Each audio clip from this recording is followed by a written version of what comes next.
Welcome back to the Logan Show. With me today, Mr. Dario Lorina, of course, from Black Label Society, previously Lizzy Borden, Jani Lane, and now his new band, Dark Chapel. Dario, what's going on, man? Yeah, man. Thank you for having me. I like your setup back there. Oh, thanks. Yeah, it's, it could be better, but I don't know. I like to collect little trinkets, little tchotchkes, I guess. Yeah, it looks killer. Well, thanks, man. Not as cool. Where are you at? Are you in a home studio there? Yeah, studio here in Vegas. See if I can move the camera and get it back in the same spot afterwards. Look at that. That's what I need. I need to get rid of these toys and figures and get some guitars, man. I don't even play, but fuck. These are toys. These are toys also. Yeah, I guess so. Well, I got to say, you have quite a resume for you're a rather young guy. You're early to mid 30s, right? And quite a resume. Yeah, I've been doing it. I started playing guitar when I was really young, and that was my entire life. And I was able to start touring when I was really young. So yeah, I've been at it for a while. Yeah, and we'll get into all that, but I guess let's start by talking about the new band, Dark Chapel. The debut album, Spirit in the Glass, comes out on February 28th. And who else is in the band alongside you? It's there's nobody else. I don't want to say notable, and not but there's nobody else that most people would probably know. Correct? Yeah, it's friends of mine from Vegas. We're based here in Vegas. But yeah, I have Mike Gunn playing bass, Louis Silva playing drums. I have Dylan Dice now playing guitar, and that's the lineup now as of this year. And I recorded half this album several years ago with some other friends of mine here in Vegas with phenomenal musicians. But yeah, now this is the lineup for this year. Yeah, well, I was going to ask you about the delay because, like you said, some of this was recorded years ago, and then there was that delay. Why? What brought on the delay? Was it Black Label Society stuff that kind of got in the way, or what's the situation with that? So I had some of these songs written, and then we recorded them, and then I was on and off the road with Black Label, and I was still developing it, and I was still kind of writing for it. And yeah, so as of last year, 2024, I got it to a point where it was like, all right, we're ready to go. But yeah, it wasn't really a delay. It was just kind of the creation process of it all, So just everything just kind of needed to fall into place. Yeah, totally. And you guys just played your first ever shows just a couple of weeks ago, right? With your Black Label bandmates, Zakk Wylde and Zach Sabbath, and was that Little Rock and New Orleans? Yeah, that was our first shows as a band as Dark Chapel. So it was pretty awesome, especially getting to do that, opening up for Zach. So amazing experience. And, from writing the songs to recording the songs to mixing the songs and listening to the songs to make sure the mixes are all right. Heard the songs so many times. So it was awesome to get to play them live for the first time. And yeah, we're looking forward to more to come with that. And we have our album release show on March 1st in Vegas coming up at Vamp. So, but yeah, those were the first shows for Dark Chapel as a band of being Dark Chapel. Yeah, when the music has been, in the works for years, it's almost got to probably feel, I guess, liberating in a sense. Like, all right, now we're finally here years later performing these songs live in front of people. Yeah, feel like those songs feel brand new again. I mean, some of the songs, pretty much half of them. So 4 or 5 of them were newly written and recorded last year, 2024. So, but yeah, playing them live for the first time, they felt brand new again. And when the album comes out on February 28th, they'll feel brand new again, all over again. So looking forward to that. It was really refreshing in a way to hear this album. I've listened to the whole thing twice now, and there's just not a whole lot of guitar driven rock anymore. When you listen to the newer rock bands, I mean, it's almost just like the guitar is just kind of there, because it has to be, I guess. But with Spirit in the Glass, I mean, it's right when you what's the first song? I think it's Afterglow, right? I mean, and it just, you fire it up and boom, it's just kicking your ass as soon as you hit play. Yeah, I mean, that's where my heart lies, is guitar driven rock and metal, and 70s, 80s guitar playing. That's my core of what I was first inspired by, and kind of everything that I was into and learning from when I first started playing guitar. So,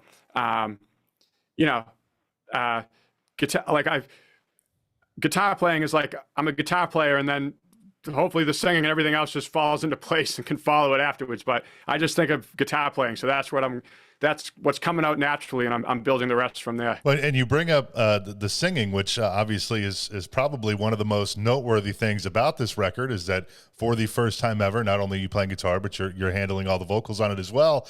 And when you were playing with Jani Lane when you were young, he actually hooked you up with his vocal coach from when he was young, Ron Feldman, right? Which, and I know you guys worked together for a while, so I'm sure that working with Ron for all those years probably helped you find your voice a little bit, so to speak, and then in turn help develop your vocals for Dark Chapel, I would imagine. Oh, 100%.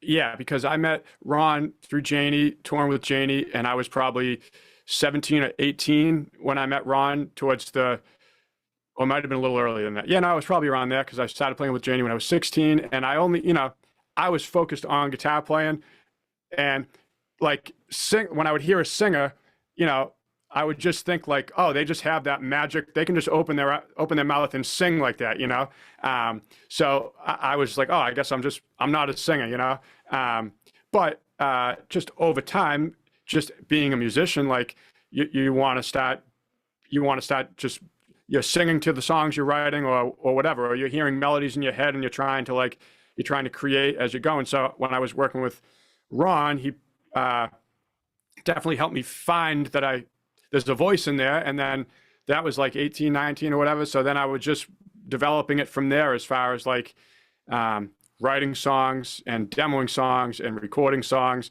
all that I was singing on.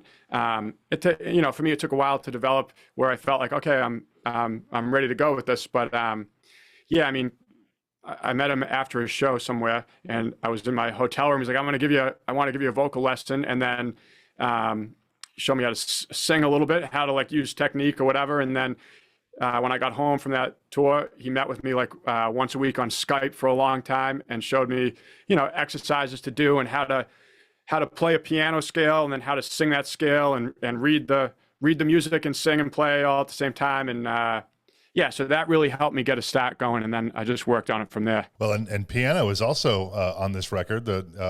Is it Dead Weight, I think, is the name of the song, where it's just your vocals and piano. And it's I think that's probably one of the highlights of the record for me. And some of the other things I've seen, some other interviews with you talking about this album, it seems like I'm not alone in saying that song is probably one of the highlights of the album. Yeah, thank you. I mean, that's definitely a highlight for me also. It's one of my favorites on the album because it's I just love that it's an intimate piano and vocal.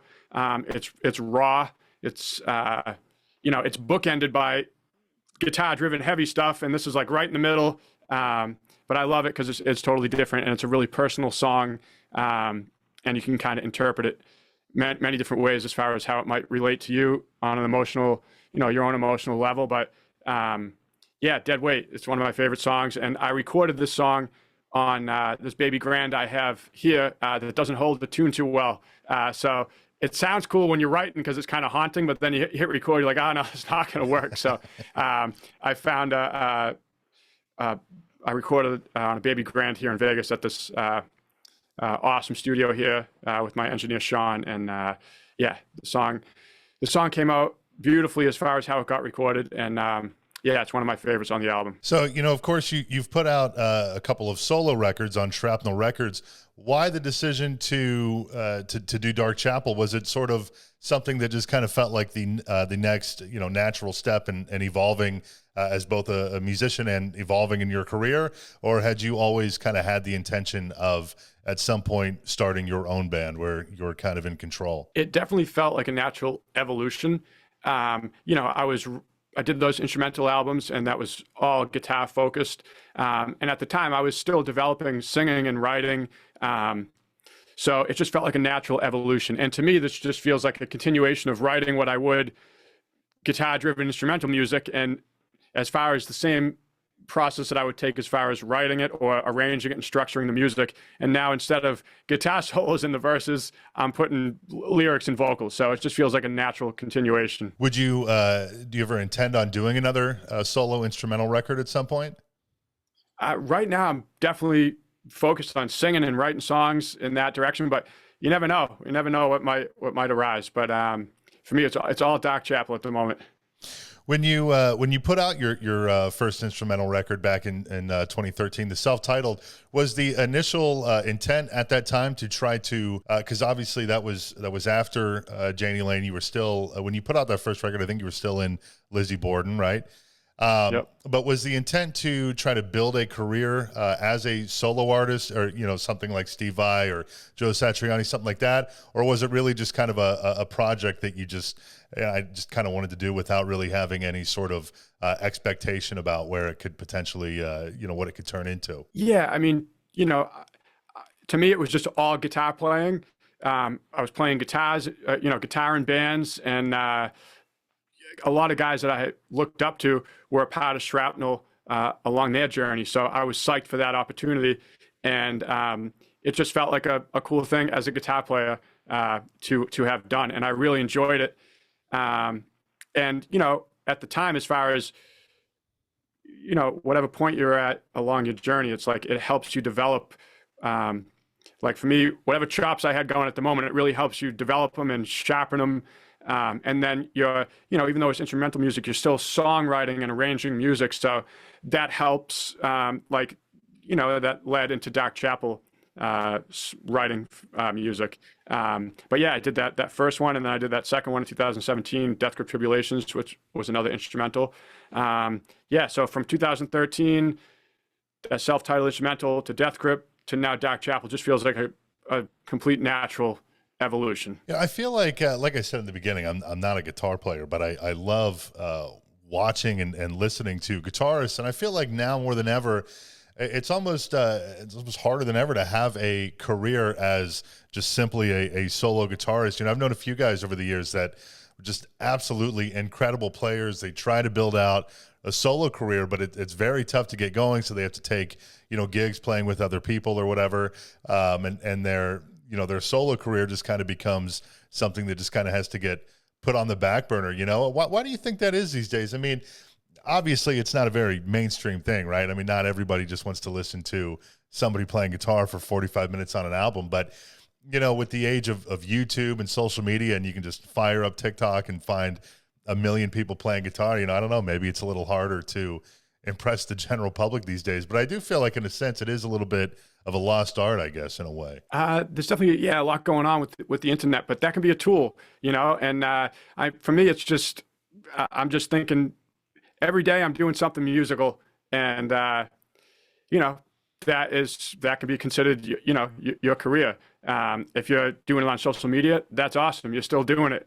Sure. Even if it's after work or whatever, you're still making music and putting music out, and that's your vehicle. So yeah, for me, I just look at it every day. It's like, okay, I'm doing something musical today, and I'm still here doing it. So you just try to make it happen, But it was when you were working on that first instrumental album that you were talking to Blasco, of course, the bassist for Rob Zombie and Ozzy, many others over the years. And at the time, he was managing Black Label. And when you guys were talking, it was at the same time that Black Label was they needed to bring in a replacement for Nick Catney's, right? That's kind of how that whole thing came together. Totally. It was a timing thing. I was just going back and forth with Blasco on an email about the instrumental album I had coming out, and it was just like a timing of like Black Label was looking for a guitar player, or gonna be looking for a guitar player at that time. And of course, me as a guitar player, like coming up, Zakk was a huge inspiration for me. So that was like a really exciting, to be able to play with Zakk. It was like, wow, all right. So they had me record some songs. I recorded some videos playing Black Label songs, and some videos singing and playing acoustic on some of his Book of Shadows, his first Book of Shadows album. And I just sent those videos off, and they dug it. So they were like, just come out and meet Zakk. I went Black Vatican, hung out with Zakk, and that was, 11 years ago. So we've been rolling since then. Well, and you had met Zakk in passing prior to joining the band, right? But you didn't have any sort of like a real relationship with him at that time. Right. Yeah. Just out here and there along the way, just quick in passing. But that was our first set. The whole, I guess, audition process for the band, I mean, was it, one of those grueling kind of things where you're either knowingly or unknowingly up against a bunch of other people, or was it really just as kind of laid back as you just made it sound? Well, for me, it was just, I recorded those videos. So I spent time making the videos and trying to nail the songs as best I could. And then, of course, sing and play those acoustic songs. So that to me was the audition process. And then it was just a matter of like kind of waiting to hear back to see, if we were going to try to move forward. And then that next step was going out and meeting Zakk out at the Black Vatican, and we went from there. But we didn't jam. It was just, because you saw the video, so it was just kind of more of a hangout, kind of sit down. So when you're in a situation like that, how long does that whole process take from doing those videos and sending them in to going out and meeting Zakk? How much time does that span there? I think at that time it was a couple weeks. It was just a couple weeks of when I made the video, and then maybe a week or so later, it was I got a phone call back. So it's not something where you're sitting there for like 2-3 months and like, kind of on the edge of your seat and this constant. Yeah, like, that'd be hard. Yeah. Yeah. Well, the one thing, obviously, Zakk is sort of the main focal point of Black Label, but it does seem like you do get quite a bit of credit. Obviously, you appeared on the cover of Guitar World with him a few years back, which is great because, I feel like there's so many bands out there that have, newer members or members that, they don't really get a lot of attention or love from the quote unquote main members of that, whatever band they're in. But that really doesn't seem to be the case with Zakk and Black Label. It's the way that they go about things. It's like almost as if you were there from day one. Yeah, Zakk is absolutely amazing. Yeah, he's awesome, and we have a blast like jamming together and going back and forth in the live shows. Doubling solos and trading solos, and Doom Crew incorporated the album a few years ago. Black Label was. That was the first album that I was jamming back and forth with him on, and with like extended solo sections. And after that album, we did the Guitar World cover together, which was, that was a huge highlight. And Zakk's he's amazing. So yeah. And do you have a lot of leeway in terms of, bringing your own ideas into the band, or you just kind of go off of whatever he wants you to do? Well, as far as writing, that's Zakk. That's Black Label is Zakk's thing. So,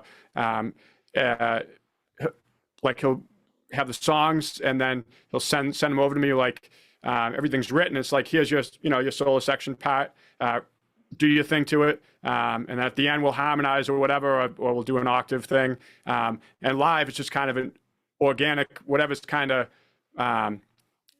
happening live is just kind of organically developing.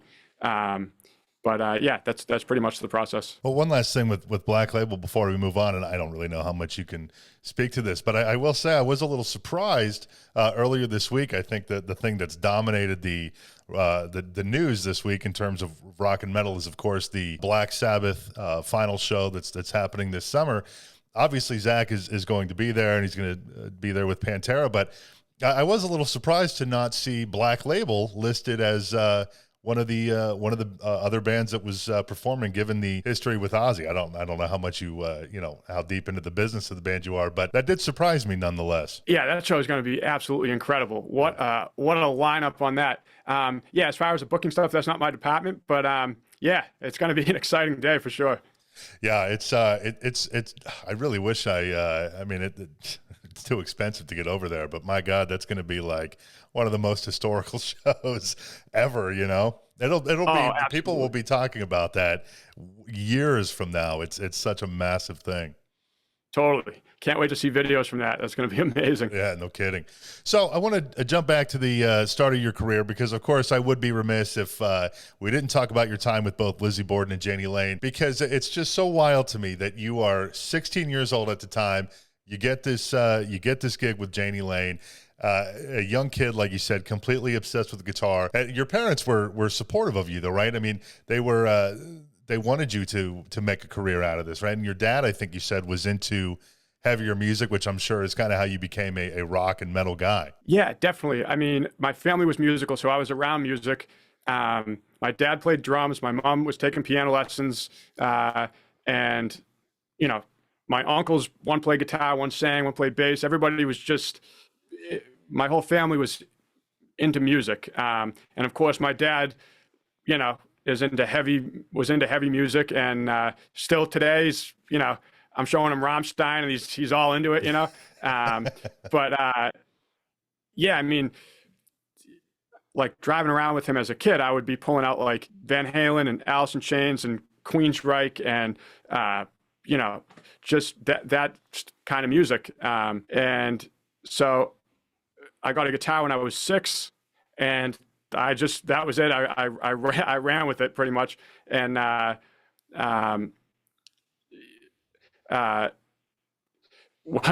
tell me the question again. I went on a rant, and no, I mean, it was really just about your parents, and being supportive, and your dad getting you into this kind of music and all that. Oh, right, yeah. So, and then when I got to 16 and I started playing with Jani, I was in whatever grade, 11th grade at that time, and I was at a program here in Vegas they had called the Community College High School, which like I was going to the community college and doing half the day of community college classes, like entry-level college classes, and then half the day of my high school classes.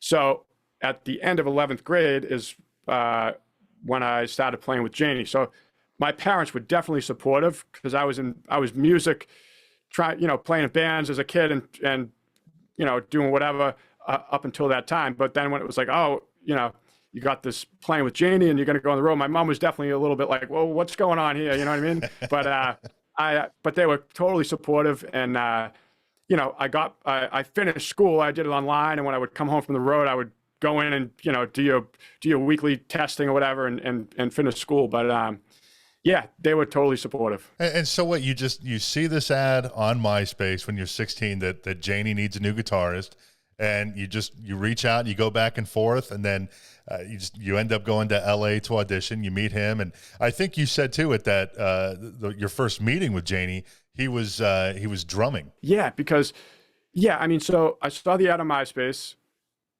Being into like 70s, 80s rock and guitar playing and all that, I was so I was looking for a guitar player for a solo band, and I sent a bunch of emails to the ad that I saw, and I probably sent like a handful, so they were all at the top of the inbox.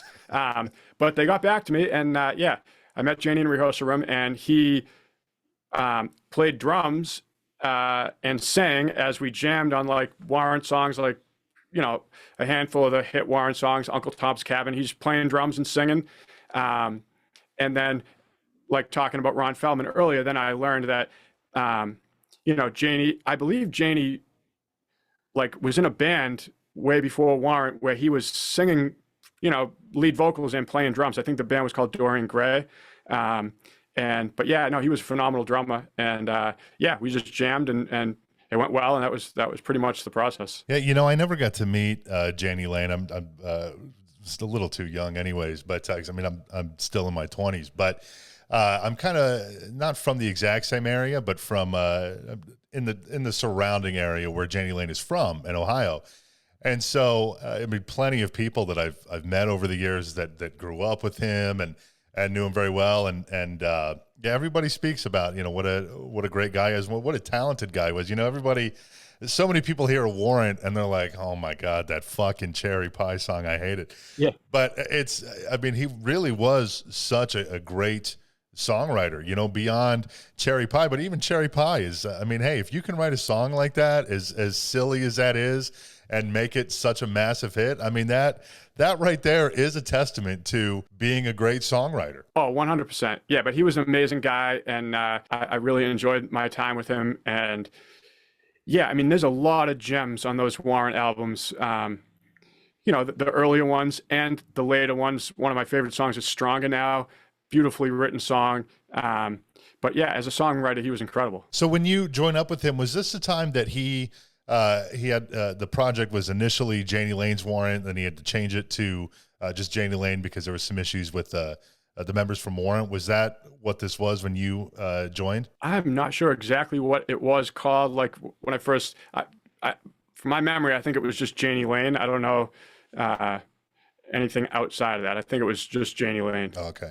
And I know you guys never recorded anything, but I think you did say that you were working on a riff that was never released, but it did make it to one of your solo records, right? I guess I would probably imagine the first one, right? Yeah, that first solo album, the song was called Feels Good.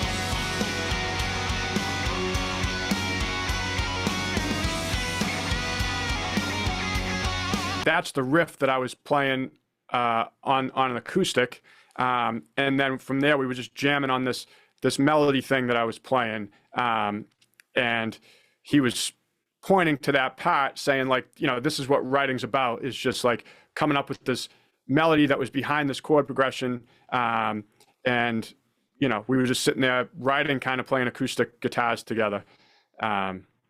But yeah, I mean, as far as like his lyric writing and his melodies, of course, his voice was amazing. You were with him for what, I think around roughly 2 years or so. Was that did you guys end up splitting when he temporarily rejoined Warrant? I think that was back in like 2008. Yeah, I remember him like hanging with him in LA at that time, and I was with Mike Fasano, and yeah, he was telling us about going, you know, rejoining Warrant for that time. I don't remember exactly where that was in time frame wise, but yeah, I don't remember as far as after that, but I do remember him telling us that he was going to be rejoining Warrant for that time. Obviously, he tragically passed just a few years after you guys stopped playing together. Had you been in touch with him at all from the time you guys weren't playing anymore up until his passing? Here and there. It wasn't a frequent communication, but definitely here and there reach out to each other. But yeah, that was 2011. Yeah, what a tragic loss. Yep, absolutely. So you end up, of course, joining Lizzy Borden, but that was a couple of years after you had already been done playing with Jani, right? There was a few years gap in between. Yep, it was a couple of years. And yeah, then I started playing with Lizzy Borden, 2009, and we toured strong for 4 years, all over Europe and States, and yeah.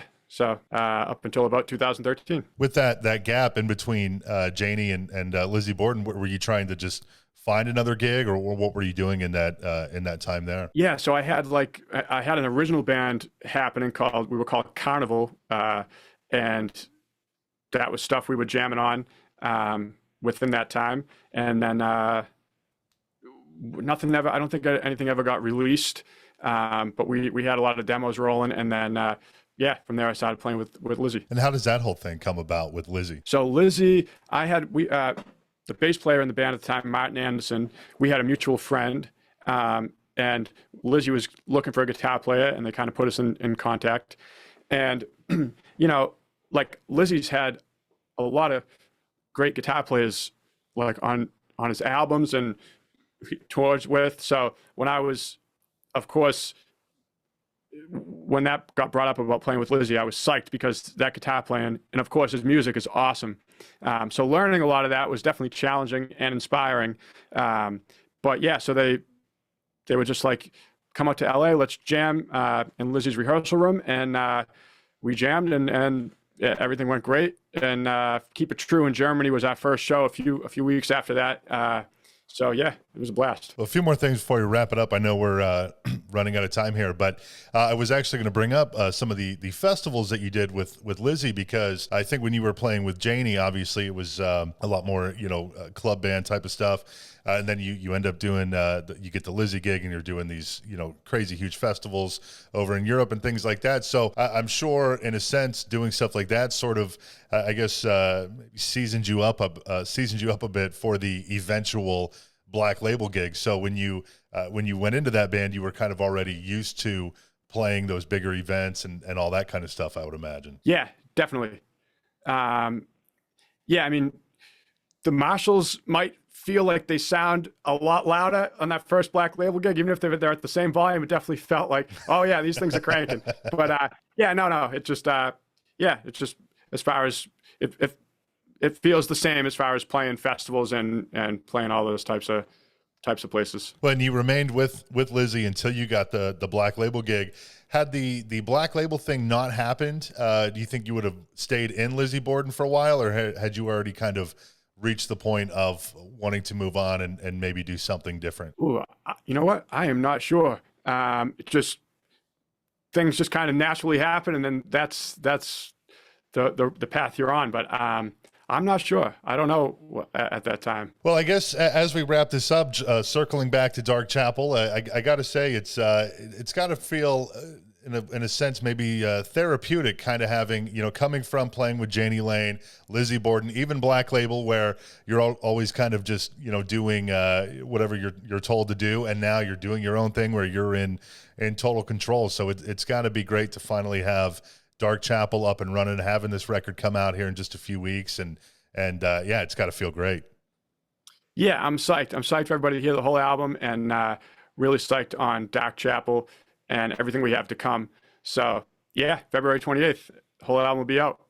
I'm always so fascinated when a member of a band who maybe isn't the focus point of their main gig comes out and does a record that's all their own. And because in some ways, you know, you're getting to hear that person for the first time. Obviously, you do have those two solo records, but, you know, I would imagine that being in Black Label has certainly elevated your profile to now whenever someone hears Dark Chapel, they might not be familiar with your instrumental records. So this is really this could be the first time that people are hearing a, you know, Dario-centered project if they don't know your solo records. Yeah. Yeah. I mean, it's like there's just now just more people at the party and another band to play at the party kind of thing. So yeah. Well, beyond the CD release show that's coming up, is there any plans to do any more touring? Oh, definitely, yeah. So we'll definitely planning to get on the road, and we're working on all of that now.